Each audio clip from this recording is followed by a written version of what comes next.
సరే ఇప్పుడు నిన్న కాశ్మీర్లో జరిగిన దాడి అసలు అడిగి మరీ చూసి మరీ కాలుస్తున్నారు, అంటే రిలీజియన్ చూసి మరీ కాలుస్తున్నారు.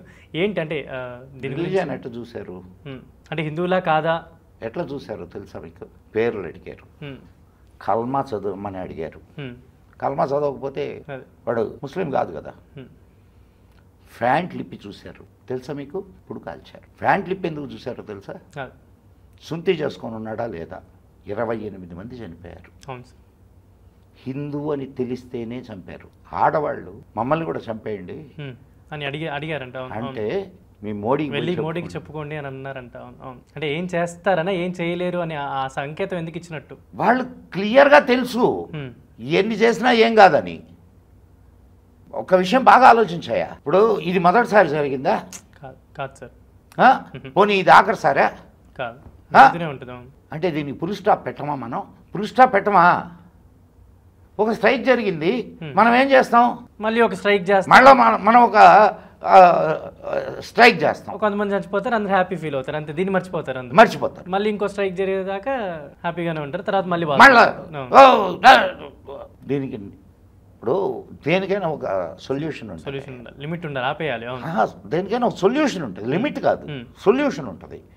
ఆ సొల్యూషన్ ఐడెంటిఫై చేస్తే అది పూర్తిగా ఎరాడికేట్ చేయొచ్చు.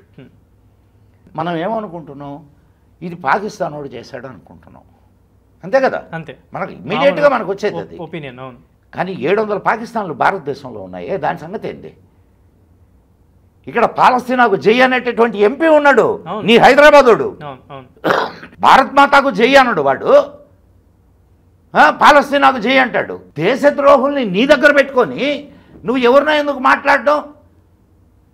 ఇప్పుడు టెర్రరిస్టులు వచ్చారయ్యా, వచ్చి ఎక్కడున్నారు? కాశ్మీర్లోనే ఉన్నారా? ఎక్కడ? కాశ్మీర్లో ఎక్కడ? అడవుల్లో దీంట్లో లేరుగా, ఎవరో కొంపల్లో ఉన్నారుగా. కొంపల్లో ఆశ్రయం ఇచ్చారు అని అంటే దాని అర్థం ఏంది? వాళ్ళకి వీళ్ళు తెలిసిన వాళ్ళే ఉంటారు, వచ్చిపోయే వాళ్ళే ఉంటారు. ఇప్పుడు నిన్న ఎలక్షన్స్ జరిగినాయి అయ్యా, అక్కడ ఒక ప్రభుత్వం వచ్చింది. ఏమంత తొందరగా ఎలక్షన్స్ పెట్టాల్సిన అవసరం ఏంది? కాశ్మీర్లో ప్రభుత్వం వచ్చిన తర్వాత ఇది మూడోది. ఇది పెద్ద ఎత్తున జరిగింది కాబట్టి మనం ఓ అని అరుస్తున్నాం.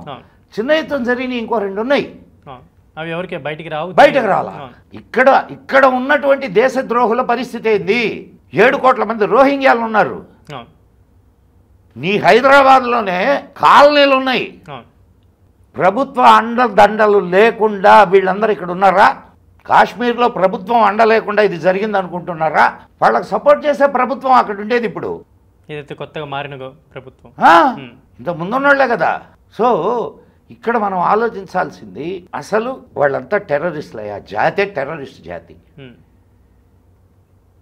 మనం ఏమనుకుంటున్నామంటే అందరూ సమానమే, సబ్కా సాత్ సబ్కా వికాస్. వీళ్ళకి ఒక్కడు ఓటేడు, వీళ్ళు ఇళ్ళు ఇస్తారు, లోన్లు ఇస్తారు, అన్నీ ఇస్తారు వీళ్ళకి, కానీ ఒక్కడేడు వీళ్ళకి ఓట్లేరు. ఏవైతే ఫాలో అవ్వాల్సిన ప్రిన్సిపల్స్ కూడా ఫాలోగా. ఏదైనా వాళ్ళకి నచ్చంది ఉంటే అది కోర్టు అయినా కానీ ప్రభుత్వం అయినా కానీ గుంపులుగా రోడ్ల మీదకి వస్తారు. మోకస్వామ్యం. హిందువులు ఒక్కటే గుర్తుపెట్టుకోవాలి, ఈ జాతి ఇక్కడ ఉన్నంత వరకు మీ గొంతుల మీద కత్తులుంటాయి. నిన్ను నువ్వు రక్షించుకునేదానికి సిద్ధంగా ఉండాలి. నువ్వు ఎవరిని చంపక్కర్లే, కనీసం నిన్ను చంపడానికి వచ్చినప్పుడు నువ్వు వాళ్ళని ఎదుర్కోగలిగినటువంటి క్యాపబిలిటీ అన్న ఉండాలా పర్లేదా? ఇంకా చరిత్రలో ఎన్ని సంఘటనలు ఉన్నాయి,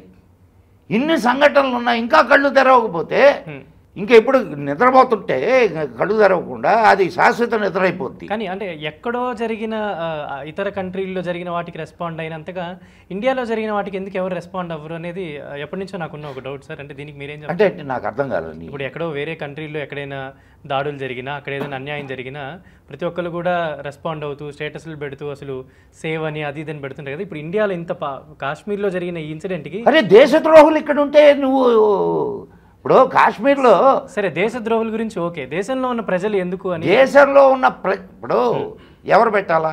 ఒక్క ముస్లిం రెస్పాండ్ అయ్యాడయా దీన్ని ఇది తప్పు అని చెప్పడానికి? ముస్లింల్లో మంచోళ్ళు లేరా? ఉన్నారా?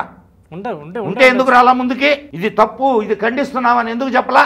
ఇక్కడ తింటూ బతుకుతూ హాయిగా ఏ ముస్లిం దేశంలో ఇంత హాయిగా బతకరు ముస్లింలు, కానీ ఇక్కడ వాళ్ళని చంపుతారు. వీళ్ళ ఎవరిని కాదా అనాల్సిందే, నెహ్రూను గాంధీ ఇద్దరు ఉన్నారు. వాళ్ళు ఇప్పుడు మనం ఏం అనలేం కదా, అంటే మాత్రం ఏం ప్రయోజనం, చేయాల్సింది చేసి వచ్చారు కదా. దీనికి ఒక పర్మనెంట్ సొల్యూషన్ ఆలోచించాలి ప్రభుత్వం. అప్పటిదాకా ఈ పరిస్థితి ఇట్నే కొనసాగుతుంటుందయ్యా.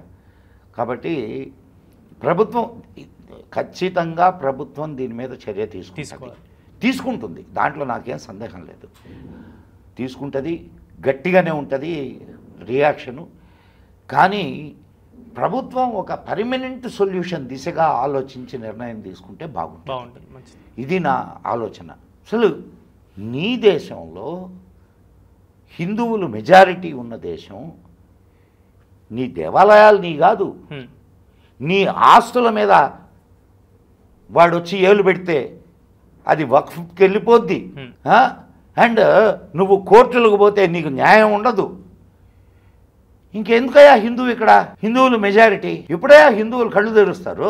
మళ్ళా నా కులం, నా ఏది తెగ, నా జాతి సిగ్గుందంటే మనోళ్ళకే. ఇంతమంది ప్రాణాలు పోతుంటే కళ్ళు కనిపించడంలా అడిగి మరీ చంపుతున్నారు నువ్వు హిందువా అని. ఇప్పటికైనా హిందువులు మేల్కొని తమకు మంచి చేసేవాళ్ళు ఎవరో వాళ్ళని ఎన్నుకోవాలి. లేకపోతే వీళ్ళ బతుకులు ఇంతే, చంపుతుంటారు, చంపించుకుంటుంటారు. ఒకప్పుడు ఇరాన్ దాకా మంది, ఇరాన్ పోయింది, ఆఫ్ఘనిస్తాన్ పోయింది, పాకిస్తాన్ పోయింది, ఇటు బర్మా పోయింది, ఈ బంగ్లాదేశ్ పోయింది, నెక్స్ట్ కాశ్మీర్, ఢిల్లీ, ముంబై పోతుంది. భారత్ తేరే టుకడే హోంగే లేరా ఇక్కడ ఎదవలా? వాళ్ళను సపోర్ట్ చేసినటువంటి దేశద్రోహులను ఏమనాలా? పోలా కేజ్రీవాల్ పోలేదా, మన రాహుల్ గాంధీ పోలేదా? వాళ్ళని ఏమనాలా? దేశద్రోహులు అనాలా, లేకపోతే వాళ్ళు ఆహా దేశభక్తులు ఈ దేశం కోసం పనిచేస్తున్నారు అనాలా? అవునా కదా? ఆలోచించు నువ్వు. భారత్ టుకడే హోంగే ఇన్షా అల్లా వాళ్ళకు సపోర్ట్ చేసినటువంటి ఎదవలు ఇక్కడుంటే హిందువులు చంపబడతారు. వాళ్ళకు మనమే ఓట్లేస్తున్నామా, మనమే సమర్థిస్తున్నాం. హిందువులంతా ఏకమై ఒక్క తాటి మీద నిలబడి ఓటేయగలిగిన రోజు ఇట్లాంటి వాళ్ళందరూ నోళ్ళు మూతపడతాయి. హిందువుల చేతుల్లోనే ఉంది సొల్యూషన్. హిందువులు కళ్ళు తెరిచి ఓటు వేయడం నేర్చుకున్న రోజున మనం ఇవాళ ఎండగా ఉంది ఓటే వేస్తాంలే, మనం అయిపోతే ఎవరో ఒకరు వేస్తారు కదా అనే ఉద్దేశంతో కూడా ఉంటారు చాలా. మనం వేస్తే గెలుస్తారా? మన ఓటు విలువ మనం తెలుసుకోవాలా, మనం చేయాల్సింది మనం చేయాలా, లేకపోతే చంపబడుతూనే ఉంటారు హిందువులు. సందేశ్ ఖలీ జరుగుద్ది, ముర్షిదాబాద్ జరుగుద్ది, కాశ్మీర్ జరుగుద్ది. ఎన్నిసార్లు జరిగింది కాశ్మీర్? బెంగాలు స్వాతంత్రానికి 1 సంవత్సరం ముందు ఎంత భయంకరమైన ఇది జరిగిందో తెలుసా? ఇక్కడ మన కేరళలో మోప్లా కోత కోసారు. ఇంకా సిగ్గురాలా? అక్కడుండే హిందువులు, విచిత్రమైన విషయం చూడు, మోప్లా జరిగింది కేరళలో, మోప్లా సంఘటన. అండ్ ఈ ఇది బెంగాల్లో జరిగింది 1946 ఇన్సిడెంట్ బెంగాల్లో. అక్కడ హిందువులందరూ వాళ్ళని చంపే వాళ్ళకు ఓట్లేస్తున్నారు. ఇది ఎంత సిగ్గుచేటైన విషయం ఆలోచించు. అంటే మనం ఓటేసి మనల్ని మనం చంపించుకుంటున్నాం. ఏ రోజైతే హిందువులందరూ ఏకతాటి మీదకు వచ్చి ఆలోచించి ఓటు చేస్తారో ఆ రోజు వీటన్నిటికీ పులు స్టాప్. ఎంత దారుణమైనటువంటి పరిస్థితి అయ్యా, ఎంత దారుణంగా చంపారయ్యా. కొత్తగా పెళ్ళైన జంట, ఇంకా పారాని కూడా ఆరకముందే రాక్షసులయ్యా. మనం ఏమనుకుంటున్నామంటే తోటి వాళ్ళు కదా, మనం రాక్షసులతో జీవిస్తున్నాం, పాములతో జీవిస్తున్నాం, పాముల పక్కలో పడుకుంటున్నాం, మనమే పాలు పోసి పెంచుతున్నాం. ఎవడో వాళ్ళు అక్కడ చేస్తే అందరూ అట్లేనా? మరి ఈరోజు రోడ్ల మీదకి వచ్చే వాళ్ళంతా ఎవరు? మీరు కాదు. ఇట్లాంటి ఇన్సిడెంట్ జరిగినప్పుడు ఎంతమంది బయటకు వచ్చి ఇది తప్ప అని ఖండిస్తున్నారు? ఒక్క ముస్లిం అన్నా వచ్చాడయా? ఎవ్వరు రారు. ఇది వాళ్ళ జన్మ హక్కు. వాళ్ళ ఖురాన్ చెప్తోంది జిహాద్ చేయమని.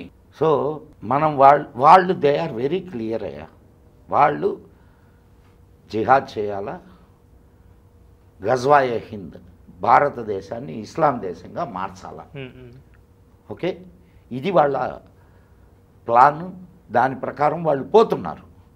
వాళ్ళని నువ్వు తప్పు పట్టడానికి లేదు. మనమే మేలుకోవాలి. మనమే మేలుకోవాలి. Okay sir, thank you so much sir.